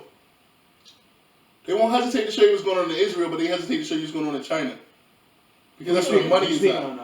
Huh? Who you speaking of, far as artists? I mean. No, athletes. No. Just in general. Even athletes, because in Israel, it's not where the money is coming from. You know what I'm saying? They got big businesses in China that we do business with. Yep. So because it's over there and it affects the money, that's why you don't want to talk about it. But it's okay for you to talk about, you know, Sudan and It's okay for you to talk about because this country is Iran. racist. All they want to talk about is all the money. I don't think it's talk about Iran. It's racist, but I also think, like you said, it goes back to money. Man. It goes back to money, and it goes back to perception. Perception is everything. So you look at it as right. We supposed to Sudan and not Sudan, Saudi Arabia. So you're supposed to be at war with them. They throwing bombs and shit. So they'll highlight this shit. Oh, this country is shit. They bombing each other. They doing. Look how they treat their citizens. Look how they treat. It's all perception. Them, nigga. Exactly. It's all perception. So it's like, oh, we're not working with them. Look what they doing. Mm-hmm. When a fucking news reporter got killed over, oh look what they doing over there. They fucking savages over there. So that you are like morally, they tap into your morals. Mm-hmm. What they weaponizing emotions and make you say, all right, well, fuck them. That's fucked up what they doing over there. No business exactly. There's no business over there. So they can shit on them. But when it comes to somebody that's real close, they're not gonna put that out there. Mm-hmm. They're not gonna really continue to speak on all the injustices in let's say America because they don't want the perception to be that cops are bad. Mm-hmm. So they don't want to speak on the shit when it gets to this. I think all of this shit, like even with I think all of this shit, like even with the tariff shit, it's another way to give bullshit, China. Bro. It's another way to give China a upper hand, bro. Mm-hmm. Like stop it. First start with the tariffs. Now there's this bullshit. It's like yo. But we started this shit. Sorry, not we. Donald Trump started this shit. I'm gonna put tariffs on all this shit. Yeah, but you can see and stir the pot. He started the fucking But I don't feel so bad now because you see what the fuck is going on over there. I don't feel so bad. Like I said, I was ignorant. I didn't know what the fuck was going on in China. But I don't think he even knew that most times. He did that shit for no. At first, originally, he did that shit for self. He did that shit for self. He did that shit for self. And that exposed shit. That opened up a can of worms. Nah. I think that's what happened. It took him what 4 years for us to get here. If that's the case, he would have said, "Oh, they ain't doing shit over there. They shit on their people." He said, "Oh no, I want to bring jobs back home." That was his focus. So you put a tariff on the product. So what he did was he put a fucking magnifying glass on that shit and that exposed them. What happened when you put a magnifying glass on something? You said he wanted to bring more jobs back. Yes. How do you think he do that? By putting a fucking magnifying glass on everything and that exposed shit. No. That shit wasn't out there. No. Bangladesh been blowing up fucking factories. You don't think he did that? You don't think he did that to divert the focus on his stuff and what he's currently going through? Yes. I think we owe China so much money as a government. I think we start to look at this shit. You get what I'm saying? You start to look at certain things. Oh, wait a minute. Yo, this company, we in debt this much money to this company? When we established this fucking company, basically. Yeah. Bro, to this country. Yeah, country, yeah. Right? Like, we owe this much money to such a... Oh, nah, fuck that. And then we doing this, and then you see how our economy is? Nah, at some point, you gotta draw the line. And start thinking about your economy. And how you gonna make shit better over here. Yep. I don't think it was a selfish move. That's it, but look, I'm not saying it's selfish, but that was the idea. That was the idea. Like, he kind of gotta just focus on what's going on here. You can't really focus on what's going on here. Well, it's business they talking about. What LeBron was talking about was human rights. That's two different things. But that's their country. Like, you can't change how the country is ran. Like, that's how they run their country. That's like the same thing. People come over here. But these are old ideologies, though. These are the way these countries was structured. Mm-hmm. That don't mean it's right. It's not right. Trust me, I'm not saying that it's right. Listen, anytime a group of people is being oppressed, that's not cool. It's not. Any type of, I don't give a fuck how long it's been going on. You're absolutely right. How the country is structured. I agree. If people are being oppressed, it's wrong. I agree, but you got to think about it like this. These are the countries that they live in. What can he do? You said these are the countries that they live in. They can't get out. Okay, I understand. Tell somebody not living in North Korea. I know that. Listen to what I'm trying to say. I don't agree with LeBron or what he said. I agree with you 100%. But what I'm trying to see is it a little bit differently, in a different perspective. Okay. Listen, these are the countries that they live in.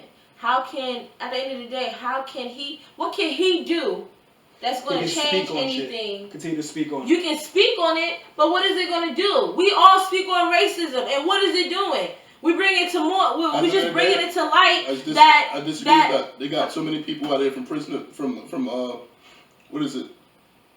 What Mick was just in jail for? Yeah. So many different appeals. They've got many different people. Right. From them talking about it. So don't make it seem like nothing's listen, being done. I'm not saying that nothing is being done. We're bringing it to the forefront. We're bringing it to the light. But I feel like enough is not being done. That's just a little bit that's being done. They need to do more. There's so much more that I know that they can do in this country about a lot of the problems that we're having. You're not talking about this country though.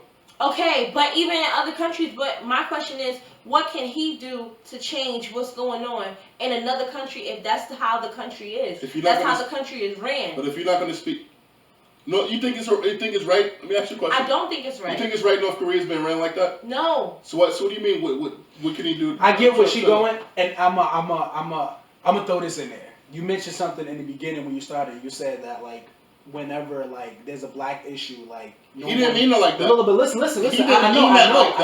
I know. But for whenever there's a black issue, they not going to Jeremy Lin and asking Jeremy Lin about the black problem.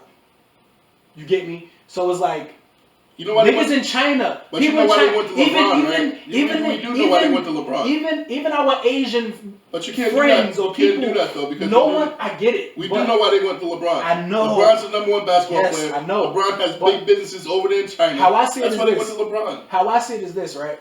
These people aren't coming to our aid when it was Black Lives Matter. These people aren't doing it, and I get it. And I'm not saying it's morally right. I'm not saying it's right. I'm not saying anything. Those people are not talking. I get it. Those people are not talking. I get it, but it's. Why the fuck is he talking? I feel like it's okay. Well, then we can go back and we can say you're gonna talk and you're gonna attack a fellow American. He got freedom of fucking speech in this country. You're gonna go attack a fellow American to protect your fucking businesses? Are you kidding me? Don't talk. You talk.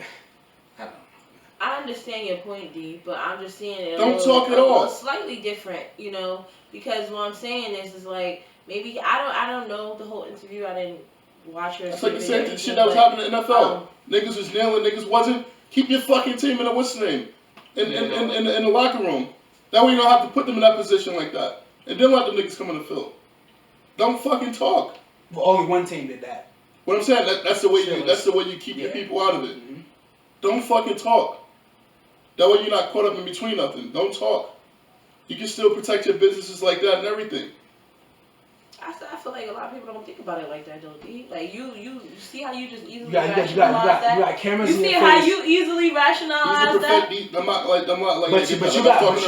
Everybody don't have the same mindset. Everybody not smart like that. Look, everybody don't think logically. I was telling my brother yesterday. Me and him was having this conversation. These are professional fucking athletes. Professional athletes. Okay. We're not about to sit here and do that. These are professional niggas. Yes, they're professionals. Yes, they're professional who athletes. Training. These but they are also people who may not have a very high IQ. These are people, but you gotta think about it. I'm not gonna say all of them. Obviously, LeBron is a smart man. I don't think it goes to that. I think it's a question that he's not prepared for. A lot of these reporters come from home, straight to the motherfucking place, seen something happen. He's on the basketball court. He didn't see what was going on. So what happens is he'll come up there and literally they'll call you straight to the podium. Calls to the podium. They ask you a question about basketball. And then they'll throw in a question like, okay, well, how do you feel about this? Not a question that you're prepared for. So being that he's not prepared for it, he deflect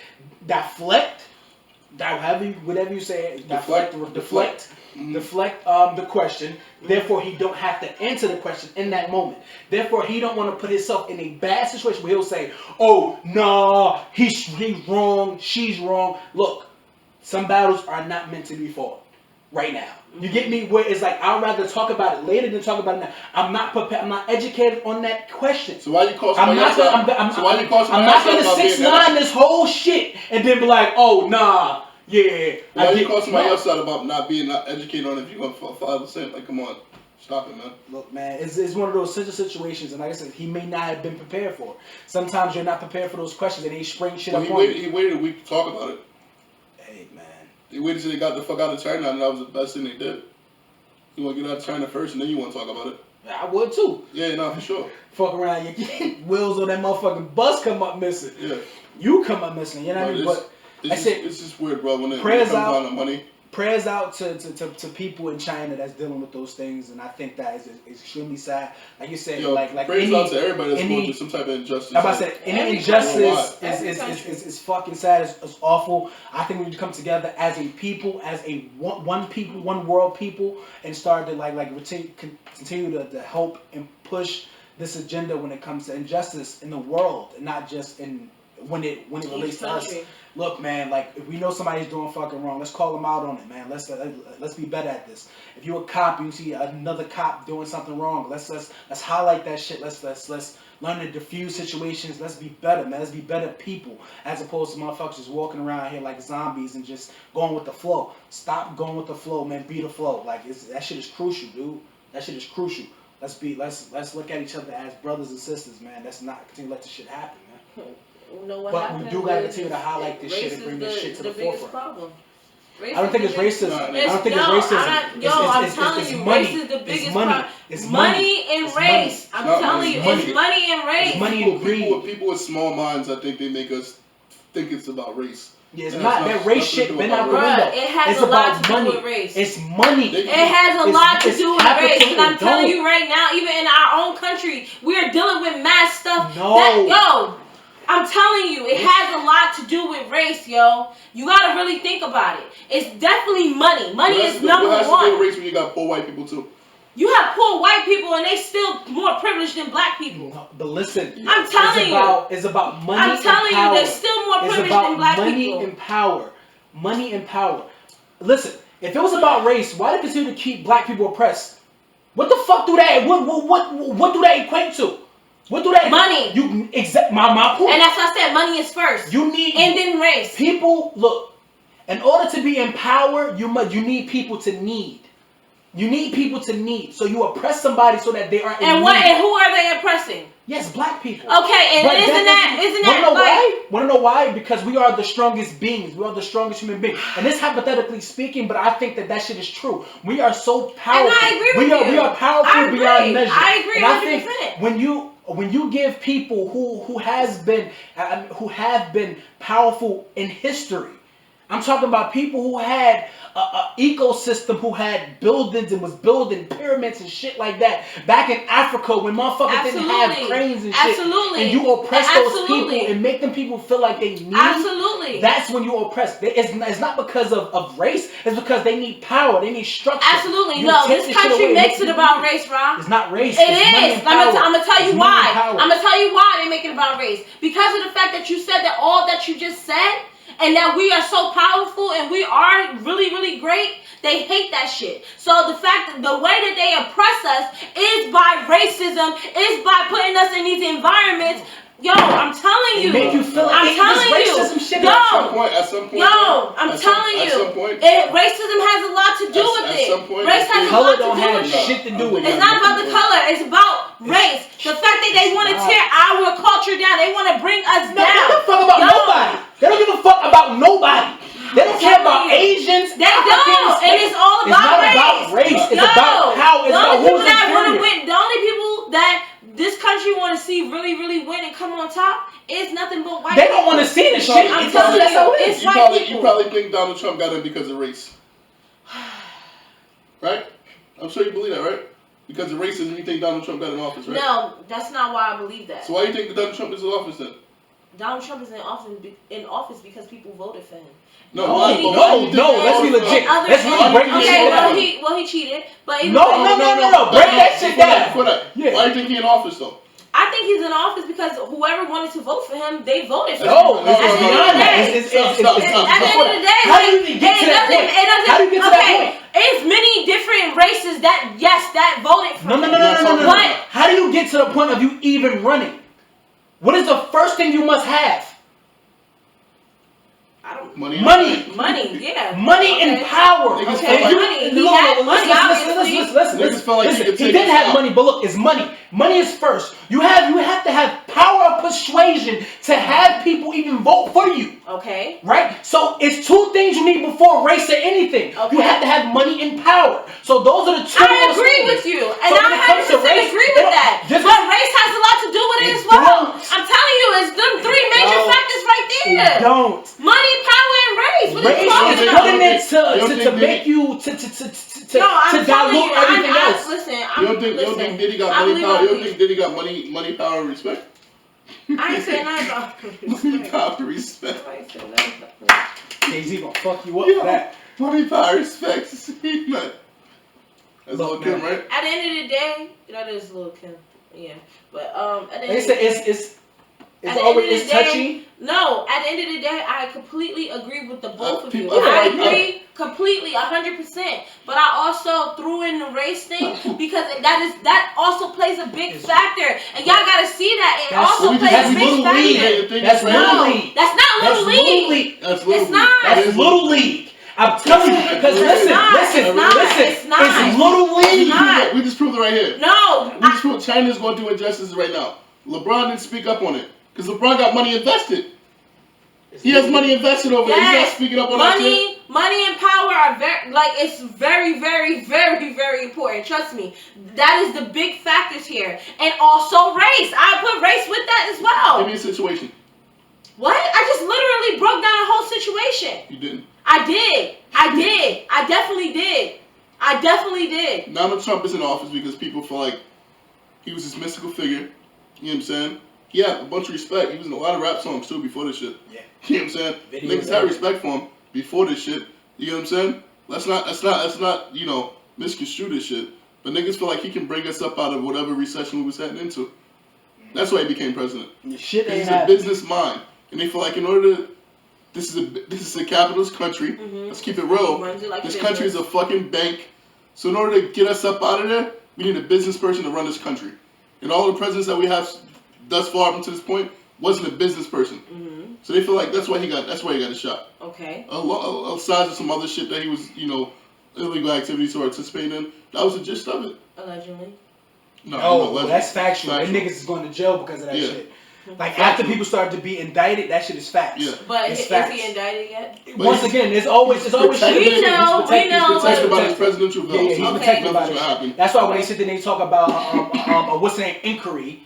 Nigga, y'all inquiring about this shit. Y'all not even putting forth anything. And it's a 12-step program. We talking about here. People talking impeachment. It's 12 steps before this shit. He won't get out until the 2020 election. And he might even get back in. There's a strong nigga. There's a 60% chance he get back in office. They got some shit on Biden too about his son. Exactly. They pulling up shit. It's over for him. They pulling up shit. So the real it's about one by one. Niggas don't even pay attention to that. That's why I said when it comes to one, you got Biden down. That's what's up now. You got Bernie. He about to go down soon. Nah, you need Bernie. Biden is down already. Y'all niggas let him get into that primary shit. Y'all are fucking ridiculous. Y'all are fucking ridiculous. That's why I said it's actually beyond race now because they willing to fucking expose their own. They disassociate themselves their own for money and power to keep shit going. So that's what I said. Something for the most part, it's bigger than race. And how I said it is because I have homeless white niggas. Look, I have homeless white people that panhandle more in front of my store than black people. But what they do is when you come to their community, that's a no-no. You go to jail for that shit. So what they do is they dissociate themselves with that shit. You go to the black community and do that shit. They don't give a fuck about race. It's all about money, power, and perspective. Niggas, these rich white motherfuckers gonna look at you the same way they look at a poor white motherfucker. I don't give a fuck about neither one. You don't have shit. You black and you definitely don't have shit. So it doesn't matter. Both of y'all ain't shit. So you don't have money. You're not rich. Why do you think when Kanye walked into Louis Vuitton, everything stopped? You walk into Louis Vuitton. Classism is the new racism. Classism is the new racism. But did you just hear what you just said? What's that?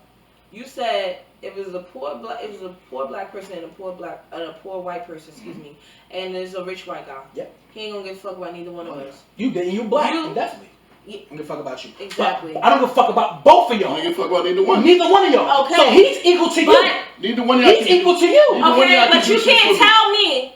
You can't tell me. But I'm saying that's you can't tell me that if that person had a gun and had a choice to shoot one of them people, he gonna shoot the black man. Exactly. Wanna know why? Because black people are, for the most part, they don't have anything in place. We don't have anything in place. We don't have. Wanna know why? Because Same way. If you had a poor white person Well, if you had a white person and a black person, you go shoot the white person first. What? If you had a gun, if I had a gun, it was a black person and a white person, who you shoot? Honestly, I want to go back to this point, and I mentioned this because I just had a training myself on it, and it's called de-escalation. You get me? And I feel like we as people don't, and not just as people. Fucking, I'm gonna take it to cops, and I think this is kind of like you said to the point that why we want to become cops, because there's many ways to de-escalate a situation. You know what I mean? In that moment, you know what I mean? Like excessive force need to happen when things get become extreme. You know, where there is no how can I say common ground. You know, and I feel like we don't de-escalate enough. I feel like a lot of times people insert things and they escalate shit. You know, first thing that a cop should always do is admit intent. You can't walk to a black car and specifically tell somebody to get out the car. Well, first of all, speak how you get to that point. Yeah, of course. By the time they got the mind is already made up. Yep. The mind is already made up as they walk, because you never dealt with these people before. Yep. So the mind is already made up. So as you're doing a traffic stop, you already know if he ain't gonna do what you want him to do, you're gonna kill this motherfucker. Exactly. That's how it happened already. So we there. So the first thing, whether you're dealing with a black person or white person, the first thing is to admit intent. Hey sir, how's it going today? I noticed that you took a wrong turn at the previous block. Yeah. By law, you're supposed to tell them why you pulling them over. You get me? So that in itself relaxes somebody. Or of course, if you are wrong, it's gonna escalate. But it's like, look, sir, look, we don't, we have to go that far. I just want your license registration. Therefore, I can run your plate, and then we can go on from there. You know, at this point, he know what's going on. If you tell somebody get out the car, for what? Because I said get out the car. For what? If I say I'm scared at this point. I don't know what the fuck going on. That's like a random dude walking to your car without a police uniform telling you to get the fuck out the car. Like, you see, we need to start to admit intent when it comes to it, and that's to go back to the police thing. And I think that's what me and D was focused on. Like, how can we bring something that hasn't been here? You know, we can bring something of value, and that's bringing a person with his uniform, in a sense, right? As opposed to just having a uniform, a person in the uniform. All right, so quick question. I think I know the video you're mentioning, actually. So with that, right? Now, me being, let's say I'm the person that's sitting in the car, you cop, right? You come up to me and you're telling me to give you license registration. And I'm asking you, you know, why? You know, why you pulling me over, and you telling me get out the car. And it's like that conversation that they kind of kept going back and forth for like probably a minute or two or so, right? And after a while, it's like me thinking logically, like, yeah, this is not going to work out. Let me just, to be the rational person. Because obviously this police officer is not being rational. They seeing things one way. Let me just, you know what? I don't really want this to end that badly. I'm going to cooperate for right now. I'm going to show them, here you go, my license registration. Let them go ahead and do what they got to do.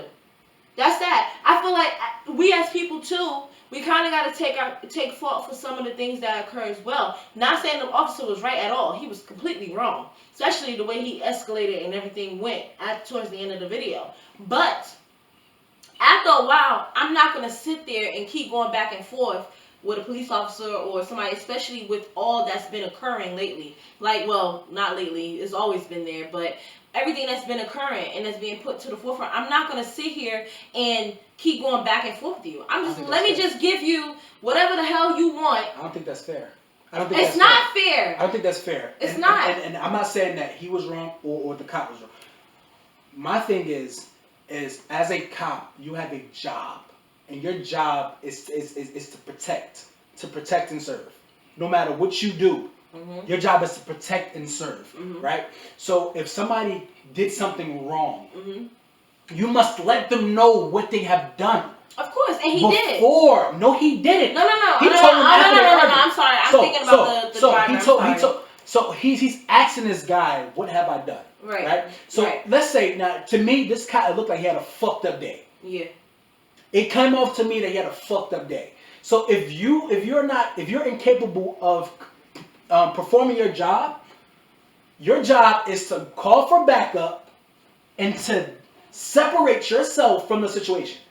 because you're not getting a motherfucking answer. That's like if I'm a cop and I go to you and I'm asking you for something, you're not giving me back, right? I'm gonna call for D. Yo, Statham, I need you to come over for backup. I'm gonna step back and have him work on the situation now because evidently it's something that I'm doing wrong. Mm-hmm. I need information, and why I said it because me and D have worked together. That we have done that. Mm-hmm. Can't you vouch for that, Statham? We have done that. Oh, I can get his information. D. He get his information easily. Mm-hmm. Or vice versa. Mm-hmm. So the idea is to really like we need to do better. We need to do better as a people. Mm-hmm. We need to do better. We have to do better. In order for all this shit to work and to become better than what it is, mm-hmm. we have to do better. Okay, but what you mentioned was de-escalating. So what I was saying was like, okay, if we see that the police officer is obviously not de-escalating the issue. In that moment, I feel like what could have happened was just give him the information. I don't think it's fair. It's not fair. It's true. Trust me, it's not fair. At this point, he didn't want information. At this point, he didn't want information. Whatever was going to happen was going to happen. It was going to happen. Sandra Bland got out of the car, too. At this point, he didn't want information. He wanted him. That's what I talk about holding people accountable.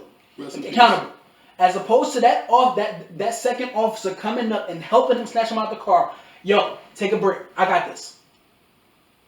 That was my blue brother. I don't know how they classify themselves, but this is my partner. Mm-hmm. I need to make sure he's okay and I'm okay and this guy is okay. I'm gonna separate him. I know he's hostile right now. His wife just got fucked by 3 black men in the house. They dirtied up the snow. You get me? Separate him. Yo, take a step back. I got this. I want to speak to him. Now, at this point, it had already escalated. So now, second cop come in. He ripped the fucking window. He shattered the fucking window. And both of the cops are yanking him out the car. It don't help the situation. The object is to de-escalate. You get me? But guarantee if that was a judge or a white guy, it probably wouldn't have happened. Of course. It probably wouldn't have happened. It probably wouldn't have happened. It probably wouldn't have went like that. I'm gonna call my mom. My mom's a lawyer, and shit would have stopped. But the idea is, it ain't because of race. It's because of who you are. What is he driving? Got a shitty car. He don't got no money. We don't care. You get me? Look at the neighborhood that we pulled them over in. They don't care. They don't care. It ain't about racism. It's about classism. It's about money and power. That's all they give a fuck about. So, we just gotta do better. We gotta do a lot better. Yeah. I agree, but you know, I feel like I'm just gonna add this one last thing. If it is a situation like that, and I do know that you stated that it's not fair. You want to go back home at the end of the day. You know what I'm saying? But we do too. Everybody does. I'm not talking about the police officer. I'm talking about we, like us. Like me if I was in that position, like, and it was a cop approaching me like that. I'm going to try my best to get out of that situation alive, okay? So me personally, I'm not going to keep going back and forth. But what are you cooperating with? What am I cooperating with? Give him my license and registration. That's like literally a cop walking up to you to tell you to get out the car. But he didn't say that at first. He said, let me get your license and registration. Exactly. And then when he wasn't cooperating, the cop was like, okay, I'm going to need you to get out the car. Which is completely wrong. Completely wrong. Which is completely wrong. But I do feel like it was a point in time where if he would have just cooperated, that whole situation could have been like de-escalated. It could have been resolved, and he probably get a ticket, whatever happened. I think the way you did this shit, because that's what you're babbling on. We get an influx of black police officers. Period. You want niggas like that to stop policing community? Become a police officer. Point blank, period. That's how you end all that shit. All of that shit. That's how you stop it. That's how you end it. You know. With that being said. Alright, well, thank you guys. This is episode 20. We appreciate y'all, and thank you again. Check us out on Instagram. Continue to subscribe us on YouTube and everything. We got more coming. Merch coming soon. For sure. That's all, man. Thanks. Thank you.